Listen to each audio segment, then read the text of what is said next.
दोस्तों, आज की ये सच्ची कहानी एक ऐसे केस के बारे में है जिसमें कत्ल के बारे में पता है, कातिल कौन है ये भी पता है और कत्ल करने का मकसद क्या था ये भी पता है।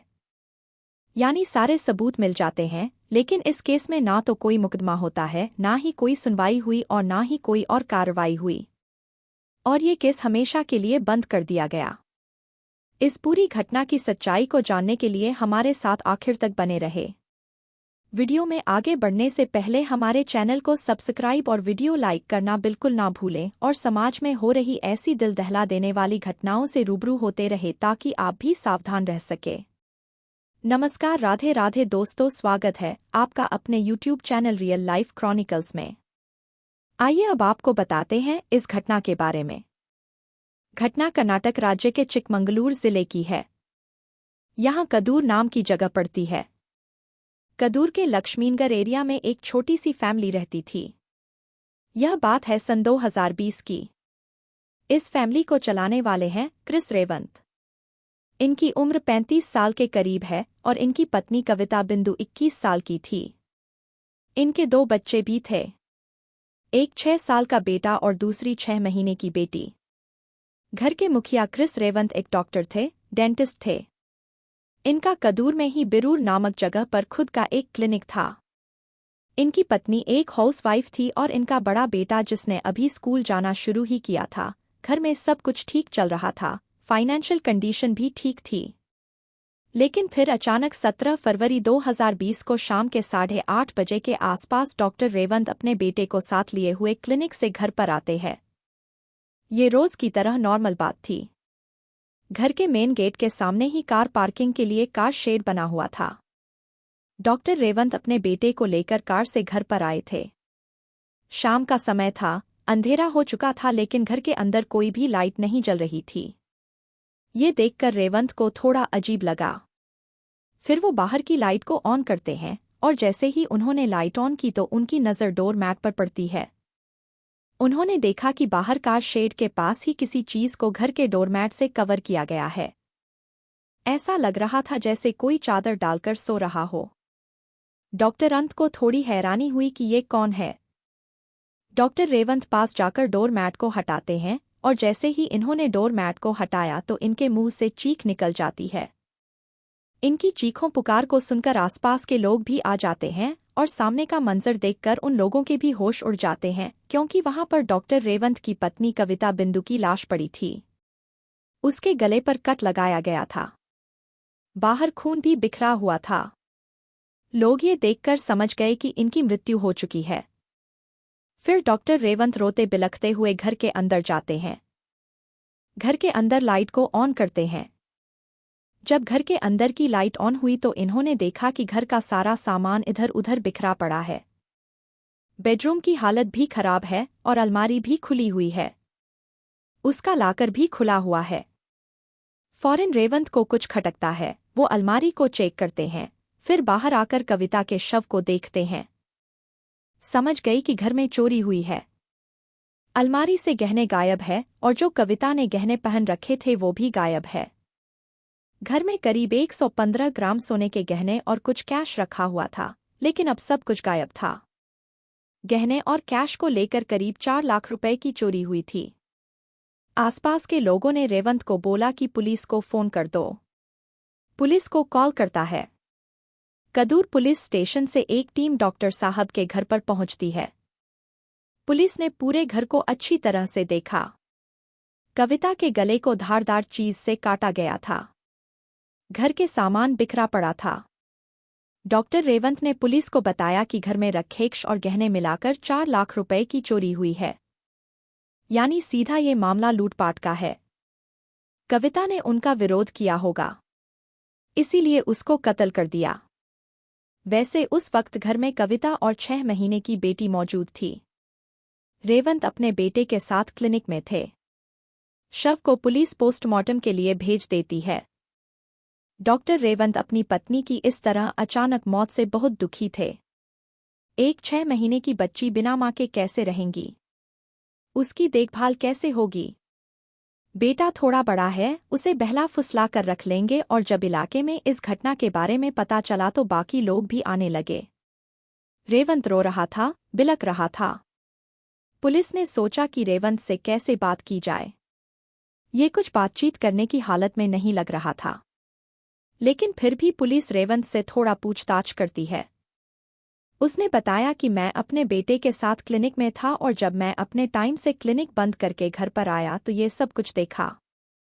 इसके बाद आसपास के लोगों से बात की जाती है। ये लोग थोड़े कंफ्यूज थे। उन्हें समझ नहीं आ रहा था कि ये सब कुछ कैसे हुआ है, क्योंकि आसपास के लोगों को कोई आहट या चीखो पुकार भी नहीं सुनाई दी थी। पुलिस को लगा कि घर में अगर लुटेरे बदमाश आए होंगे तो अपने होने का कोई ना कोई सबूत जरूर छोड़ा होगा। पुलिस घर की छानबीन शुरू कर देती है। फॉरेंसिक टीम को भी बुलाया जाता है। घर में जो चीजें बिखरी हुई थी, जाहिर सी बात है कि लुटेरों ने ही इन्हें फेंका होगा। फॉरेंसिक टीम इन बिखरी हुई चीजों की जांच करती है। घर के तमाम कोनों में जहां जहां पर सामान बिखरा हुआ था और हर एक चीज की अच्छे से छानबीन हुई, मगर कहीं से कोई भी फिंगरप्रिंट नहीं मिला। बाहर से अगर लुटेरे आए होते तो उनके चप्पल या जूतों से जमीन पर कोई निशान बनता, दाग धब्बे बनते, लेकिन पुलिस को ऐसा कुछ भी नहीं मिला। ऐसा लग रहा था कि वो लुटेरे बहुत शातिर और प्रोफेशनल रहे होंगे। उन्होंने हाथों में ग्लव पहन रखे होंगे और पैरों में भी कुछ लगाया होगा, जिससे कहीं भी कोई निशान नहीं मिला। लुटेरों ने अपने काम को ऐसे अंजाम दिया, कोई शोर पैदा नहीं किया। एक में ही विरोध करने वाले का काम तमाम कर दिया, जिसकी वजह से कविता बिंदु ना तो कुछ समझ पाई और ना ही शोर मचा पाई। कुल मिलाकर घर के अंदर से लुटेरों की मौजूदगी का कोई सुराग नहीं मिला और फिर अगला दिन शुरू होता है। घर पर रिश्तेदार भी आने लगे थे। डॉक्टर रेवंत का रो रोकर बुरा हाल था। पुलिस अपनी तफ्तीश में जुटी हुई थी। शहर के सुपरिटेंडेंट ऑफ पुलिस भी घटनास्थल पर पहुंचते हैं और आसपास के तमाम सीसीटीवी कैमरास की फुटेज को चेक किया गया। शाम के 8 बजे तक सारे फुटेज मंगाए जाते हैं। इसके बाद 17 फरवरी की दोपहर डॉक्टर रेवंत के फोन के CDR यानी कॉल डिटेल की जांच भी की जाती है। इन 2 दिनों में कविता बिंदु की पोस्टमार्टम रिपोर्ट भी आ जाती है। पोस्टमार्टम रिपोर्ट में वही बताया गया था कि गले पर धारदार चीज से वार किया गया है और ज्यादा खून बह जाने की वजह से कविता की मौत हो गई है। पोस्टमार्टम रिपोर्ट में कविता की मृत्यु का समय 17 फरवरी की शाम 4 से 4:30 बजे के आसपास बताया गया। साथ ही रिपोर्ट में कुछ और चीजें भी मेंशन की गई थी, जैसे कविता की नाभि के पास 2 और निशान मिले थे। ऐसा लग रहा था कि यहाँ पर कोई इंजेक्शन लगाया गया होगा। आगे रिपोर्ट जांच में पाया गया कि इंजेक्शन के जरिए कविता को एनेस्थीसिया के शॉट्स दिए गए थे। एनेस्थीसिया का इस्तेमाल आमतौर पर डॉक्टर सर्जरी के वक्त करते हैं। इसे इंसान की शरीर के जिस अंग में भी लगाया जाता है, वो अंग शून्य पड़ जाता है, शरीर में खून का बहाव कम हो जाता है, नींद भी आने लगती है। जब डॉक्टर सर्जरी करते हैं तो शरीर से खून निकलता है और इससे दर्द का एहसास भी कम होता है। यही एनेस्थीसिया कविता को दिया गया था। यानी जो लोग लूटपाट करने के लिए आए थे, क्या वो इतने जानकार और प्रोफेशनल रहे होंगे? और फिर जब महिला बेहोश हो गई तो उन लोगों को सामान लूटकर चले जाना चाहिए था, लेकिन उन्होंने कत्ल क्यों किया? और अगर कत्ल किया भी तो फिर एनेस्थीसिया क्यों दिया? अगर कोई भी आम लुटेरा घर में लूटपाट करने आता है तो वो सामान लूटकर घर से चला जाता है। अगर वो ज्यादा ही खूंखार हो तो घर वालों को चोट भी पहुंचाता है, क्योंकि उनको भागने जल्दी होती है। और ये तो कोई भी बता सकता है कि घर की कीमती चीजें अलमारी के लाकर में होती है। लेकिन इन लुटेरों ने घर में इतनी तोड़फोड़ क्यों की? हालांकि इस इलाके के लोग घुल मिलकर रहते थे। आसपास में क्या हो रहा है ये सबको पता रहता था। आखिर उन लोगों को लुटेरों के बारे में कैसे पता नहीं चला? कोई आहट या आवाज क्यों नहीं सुनाई दी? जिस तरह से घर के अंदर सामान बिखरा हुआ था, उसकी काफी आवाज आनी चाहिए थी। और सीसीटीवी के अनुसार दोपहर करीब 2:30 बजे के आसपास डॉक्टर रेवंत अपने बेटे को स्कूल से घर लेकर आए थे। बेटे ने स्कूल ड्रेस पहना हुआ था और कुछ समय बाद ये अपने बेटे को फिर से लेकर कार से चले गए। जैसा कि उनका बयान था कि वो क्लिनिक गए थे। इसके बाद डॉक्टर रेवंत के अलावा घर में कोई शख्स आता जाता नहीं दिखा और जब घटना के 4 दिन बीत जाने के बाद भी पुलिस को कोई भी सुराग नहीं मिलता, लेकिन वारदात वाले दिन तो पुलिस डॉक्टर रेवंत से पूरी तरह से पूछताछ नहीं कर पाई थी। अब पुलिस को लगा कि अब घर का माहौल थोड़ा शांत हो गया होगा, तो 21 फरवरी को पुलिस ने रेवंत को कदूर पुलिस स्टेशन में पूछताछ करने के लिए बुलाया। घर पर भी रिश्तेदारों से पूछताछ की प्रक्रिया शुरू होती है। पुलिस को डॉक्टर पर भी थोड़ा शक था, क्योंकि एनेस्थीसिया के शॉट्स प्रोफेशनल तरीके से कविता को दिए गए थे। क्योंकि रेवंत डॉक्टर भी था जो कि एक डेंटिस्ट था, तो उसके पास एनेस्थीसिया रहा भी होगा। सीसीटीवी के अनुसार इसके अलावा घर में कोई बाहर से आते जाते नहीं दिखा। वैसे 21 फरवरी को भी डॉक्टर रेवंत अपनी बीवी की मौत के सदमे से उबर नहीं पाए थे। उनकी तबीयत भी ठीक नहीं थी, क्योंकि पत्नी की मौत के बाद से ना तो ये ठीक से कुछ खा पी रहे थे और नहीं ठीक से सो पाए थे। डॉक्टर रेवंत पर पुलिस का शक करना गलत भी हो सकता था। डॉक्टर रेवंत अपना बयान दर्ज कराने के लिए पुलिस स्टेशन आते हैं। उन्होंने बताया कि उस दिन ये अपने बड़े बेटे के साथ क्लिनिक में थे।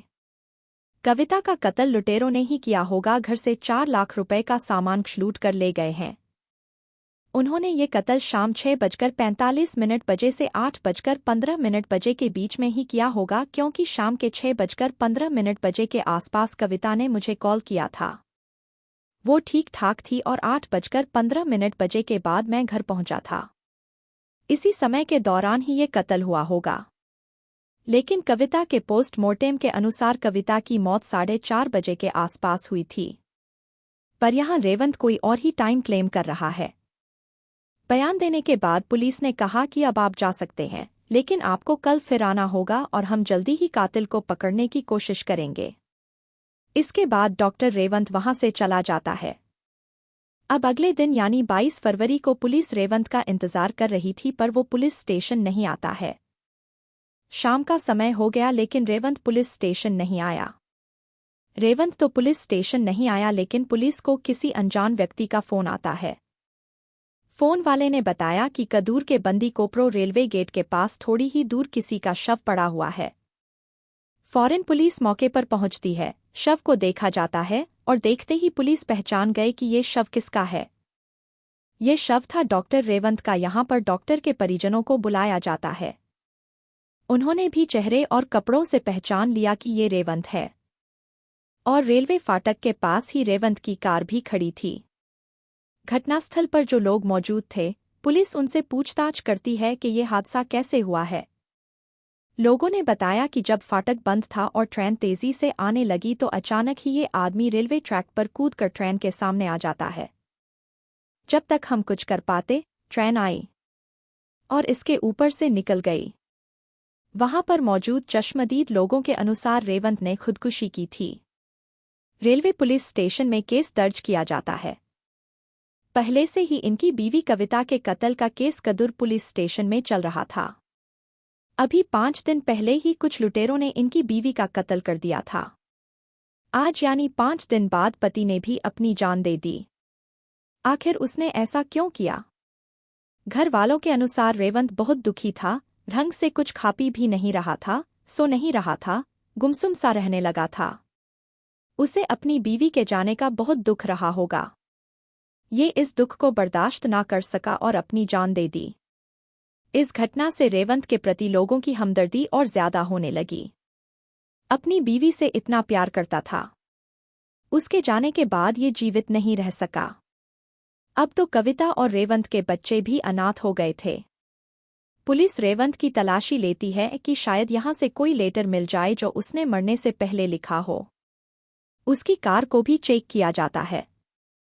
घर पर भी बेडरूम में खोजबीन हुई, पर कहीं से कोई लेटर या कोई सुराग नहीं मिला। रेवंत की तलाशी के दौरान उसका मोबाइल फोन बरामद होता है। रेवंत के शव को जांच करने के लिए हॉस्पिटल भेज दिया जाता है। पुलिस रेवंत के फोन से जानकारी निकलनी शुरू कर देती है। आमतौर पर इस तरह के केसेस में सबसे पहले फोन की आखिरी लोकेशन देखी जाती है कि विक्टिम ने आखिरी बार किसे कॉल किया था। ज्यादातर केसेस में लास्ट कॉल से ही सुराग मिल जाते हैं। यहाँ पर भी पुलिस ने ऐसा ही कुछ किया। रेवंत के फोन की लास्ट लोकेशन देखी गई। यहाँ से एक नंबर मिलता है।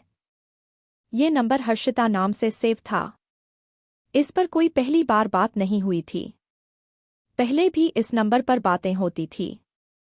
पुलिस ने सोचा कि अगर रेवंत ने आखिरी बार हर्षिता नाम की महिला को फोन किया है तो हो सकता है उसे खुदकुशी की वजह बताई हो। पुलिस हर्षिता के नंबर पर कॉल करती है, लेकिन हर्षिता फोन नहीं उठाती है। जब कई बार फोन करने पर भी हर्षिता फोन नहीं उठाती है और ना ही कॉल बैक करती है तो पुलिस को थोड़ा शक हुआ। उन्होंने हर्षिता के फोन नंबर के जरिए इसका असली नाम पता, किस लोकेशन में ये फोन एक्टिव है, सब कुछ। हर्षिता का फोन बेंगलोर के राजा राजेश्वरी नगर एरिया में शो हो रहा था। एड्रेस भी यही आर नगर का ही था। 22 फरवरी की रात को ही बिना देर किए एसपी ने कुछ ऑफिसर्स को बेंगलोर के उस एड्रेस पर भेजा। 4 घंटों का सफर करने के बाद पुलिस एड्रेस पर पहुंचती है। 23 फरवरी को अभी सुबह का समय ही था। हर्षिता के घर के बाहर काफी भीड़ जमा थी। आर नगर की पुलिस भी यहीं पर मौजूद थी और किसी वारदात की इन्वेस्टिगेशन कर रही थी। कदूर से आई पुलिस की टीम यहां पर थोड़ी पूछताछ करती है कि यहां क्या हो रहा है। पता चला कि जिस महिला की तलाश में कदूर पुलिस यहां पर आई है, उसने अपने ही घर में पंखे से फांसी लगाकर अपनी जान दे दी। ये सब सुनकर कदूर पुलिस हैरान रह जाती है। कदूर में कविता का कत्ल लुटेरों ने किया। उसके 5 दिन बाद पति रेवंत ने ट्रेन के सामने कूदकर अपनी जान दे दी। रेवंत के फोन से एक महिला हर्षिता का नंबर मिलता है, लेकिन हर्षिता भी उसी रात को अपने घर में फांसी लगा लेती है। आखिर एक के बाद एक ये सारी वारदातें कैसे हुई? कुछ तो इनमें कनेक्शन हो सकता है। कदूर पुलिस कविता और रेवंत केस की जांच कर रही थी और यहां आर नगर की पुलिस हर्षिता केस की जांच कर रही थी। कदूर पुलिस रेवंत के बयान को दोबारा से देखती है और कविता की पोस्टमार्टम रिपोर्ट को भी देखा जाता है और क्राइम सीन पर भी गौर किया गया। पोस्टमार्टम में एनेस्थीसिया की बात मेंशन की गई थी, जिसे डॉक्टर्स यूज करते हैं। जिस तरह की लूटपाट घर में की गई थी, वो लुटेरों द्वारा नहीं लग रही थी। ऐसा लगता था कि ये सब किसी प्रोफेशनल का काम होगा। घर से उन बदमाशों का कोई फिंगरप्रिंट तक नहीं मिलता है। कोई सुराग नहीं मिला। सीसीटीवी फुटेज को देखकर भी यही लगा घर में कोई बाहर से नहीं आया था। घर पर कविता और रेवंत का 6 साल का बेटा था। पुलिस उससे बात करती है। उस बच्चे ने बताया कि उस दिन इसके पापा इसको लेने के लिए आए थे।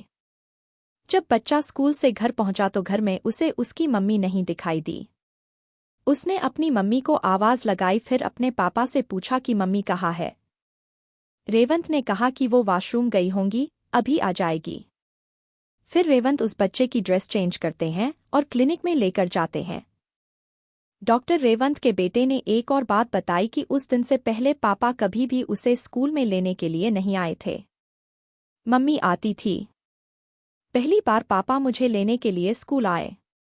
पिता का पहली बार स्कूल आना, बेटे का अपनी मां को ना देखना और सीसीटीवी से पता चला कि रेवंत के अलावा घर में कोई भी नहीं आया था।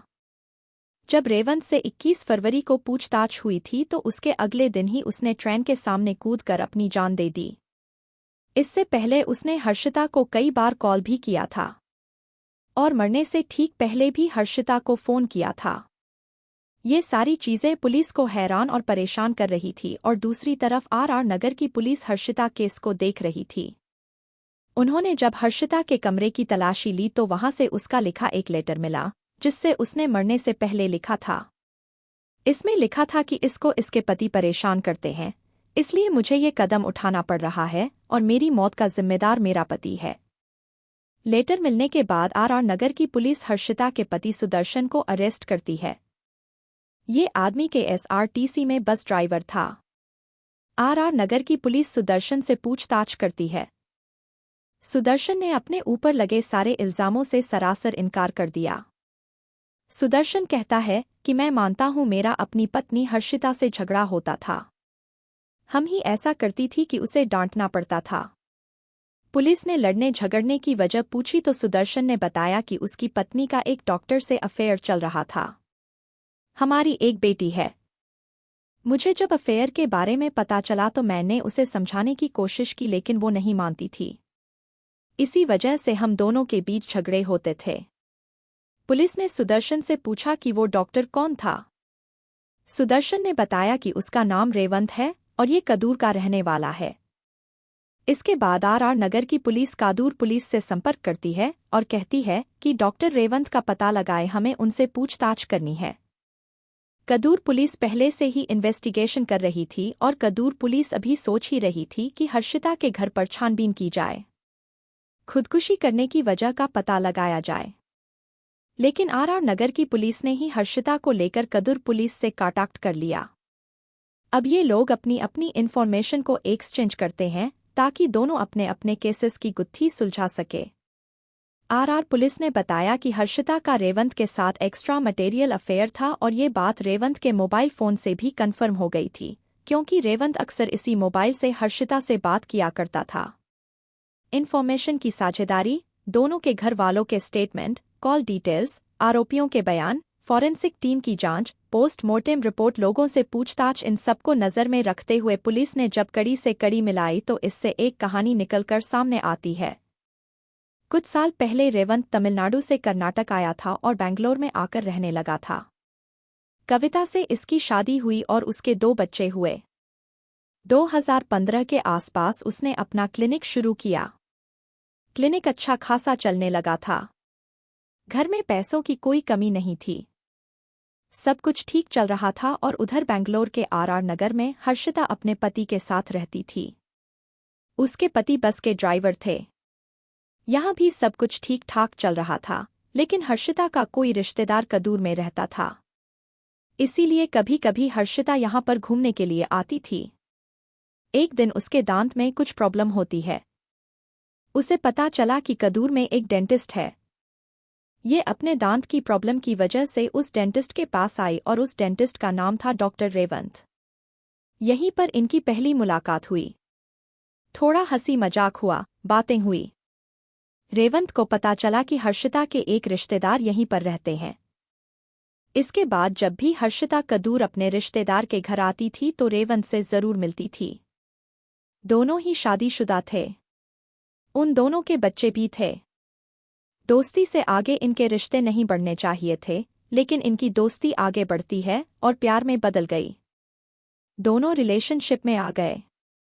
समय के साथ ये दोनों एक दूसरे से इतना प्यार करने लगे कि अपने अपने परिवारों को छोड़ने के लिए तैयार हो गए। जब ये एक दूसरे से दूर होते थे तो फोन पर घंटों घंटों बातें करते थे। उधर हर्षिता के पति को रेवंत के बारे में पता चलता है। वो अपनी पत्नी हर्षिता को रोकते हैं, समझाते हैं, मगर वो नहीं सुनती। इधर रेवंत की पत्नी कविता को भी हर्षिता के बारे में पता चल जाता है। यहाँ डॉक्टर रेवंत के घर में भी झगड़े शुरू हो जाते हैं। झगड़े इतने ज्यादा बढ़ गए थे, घर का शोर आसपास में भी सुना जा रहा था।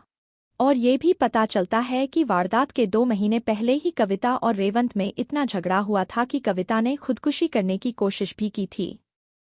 रेवंत और हर्षिता एक दूसरे के साथ रहने के लिए पागल हो चुके थे। हर्षिता चाहती थी कि रेवंत अपनी पत्नी को रास्ते से हटा दे ताकि ये अपने पति को छोड़कर रेवंत के साथ शादी कर सके। रेवंत अपनी पत्नी को रास्ते से हटाने के लिए प्लान बनाना शुरू कर देता है और फिर 17 फरवरी की दोपहर में रेवंत अपनी पत्नी को लेकर ज्वेलरी शॉप गया। वहां से कविता को कुछ गहने दिलाए, फिर घर आया। घर पर इन दोनों के अलावा 6 महीने की बच्ची थी। उसके सामने ही रेवंत ने जबरदस्ती कविता के मुंह में कपड़ा ठूस दिया ताकि वो चिल्ला ना सके और ये 2 बजे के आसपास का टाइम था। रेवंत ने पहले ही एनेस्थीसिया के इंजेक्शन तैयार करके रख लिए थे। उसने उन इंजेक्शन को कविता के पेट में नाभि के पास लगा दिया। कुछ ही पलों में कविता बेहोश हो जाती है और फिर रेवंत कविता को घसीटकर कार शेड के पास ले गया जहां पर गाड़ी पार्क होती थी। यहीं पर रेवंत कविता के गले पर धारदार हथियार चलाता है। धीरे धीरे बह रहा था क्योंकि कविता एनेस्थीसिया की वजह से बेहोश थी। रक्त को जमीन पर फैलने से रोकने के लिए रेवंत ने डोरमैट से बॉडी को ढक दिया और डोरमैट से ढकने से पहले ही रेवंत ने कविता के सारे गहने उतार लिए थे। इसके बाद घर में रखे गहने और कुछ यानी 4 लाख का सामान किसी बॉक्स में पैक करके घर से निकल जाता है। अब बेटे को स्कूल से लाने का टाइम हो रहा था। रास्ते में ही इसने गहनों को करियर करवा दिया। रेवंत इन गहनों को हर्षिता के एड्रेस पर भिजवाता है। 18 से 19 फरवरी तक वो गहने उसके घर पर पहुंच गए। 17 फरवरी की दोपहर में गहने पार्सल करने के बाद रेवंत बेटे के स्कूल जाता है। वहां से बेटे को लेकर घर आता है और घर आते ही बच्चे को उसकी मम्मी दिखाई नहीं दी। बच्चा अपनी मां को आवाज लगाता है। थोड़ी देर के बाद रेवंत अपने बेटे को क्लिनिक ले गया। घर से निकलने से पहले रेवंत अपने बेटे को कार में बैठाकर वापस घर के अंदर आता है और सारा सामान बिखेरता है। अलमारी खोलता है, थोड़ी तोड़ फोड़ भी करता है। ये सब कुछ उसकी 6 महीने की बेटी के सामने हो रहा था।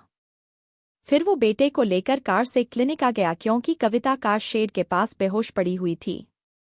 उसके गले से खून बह रहा था और कुछ घंटों के बाद उसकी मौत हो गई। पोस्टमार्टम के अनुसार करीब 4:30 बजे के आसपास उसकी मौत हुई। फिर रात को रेवंत अपने बेटे को लेकर क्लिनिक से घर पर आए और लुटेरों वाली कहानी बनाई। जब पुलिस को सीसीटीवी फुटेज, कॉल डिटेल्स और रेवंत के बयान से उस पर शक पैदा हुआ तो पुलिस ने उसे 21 फरवरी को पुलिस स्टेशन बुलाया। पुलिस की हाव भाव देखकर रेवंत को एहसास हो गया था कि पुलिस को सब कुछ पता चल चुका है और पुलिस ने उसे अगले दिन भी बुलाया था लेकिन वो नहीं गया। उसने हर्षिता को कॉल पर कॉल करना शुरू कर दिया और रेवंत हर्षिता को बताता है कि मेरा भेद खुल चुका है और मैं पकड़ा जाऊंगा। मेरी बहुत बदनामी होगी, इसीलिए मैं अब जिंदा नहीं रह सकता। रेवंत अपनी जान देने से पहले भी हर्षिता को कॉल करके बताता है खुदकुशी करने जा रहा है और फिर रेवंत ने ट्रेन के सामने कूदकर अपनी जान दे दी। उधर हर्षिता भी डर जाती है कि रेवंत की वजह से ये भी पकड़ी जाएगी क्योंकि हर्षिता की वजह से ही कविता का कत्ल हुआ था। कुछ देर के बाद उसे फोन भी आया लेकिन हर्षिता फोन नहीं उठाती है। अब ये भी सोचने लगती है कि क्या किया जाए। समाज का डर और भेद खुलने, बेइज्जती होने के डर से उसने भी अपनी जान देने का फैसला कर लिया और फिर हर्षिता एक नोट तैयार करती है जिसमें वो अपनी खुदकुशी का दोषी अपने पति को ठहराती है। फिर हर्षिता रात 8 बजे के करीब पंखे से लटककर आत्महत्या कर लेती है। जब रात को उसके पति सुदर्शन घर पर आते हैं, उन्होंने देखा कि दरवाज़ा अंदर से लॉक है। खटखटाने पर भी दरवाज़ा नहीं खुलता तो हर्षिता को कॉल भी करते हैं लेकिन वो कॉल नहीं उठाती। इसके बाद सुदर्शन आस पड़ोस में जाकर बताते हैं और पुलिस को सूचना दी जाती है और फिर हर्षिता की आत्महत्या की वारदात सामने आती है और वहां से एक लेटर भी मिला। 25 फरवरी को हर्षिता के कमरे से वो गहनों का पैकेट भी मिला जिसे रेवंत ने पार्सल किया था।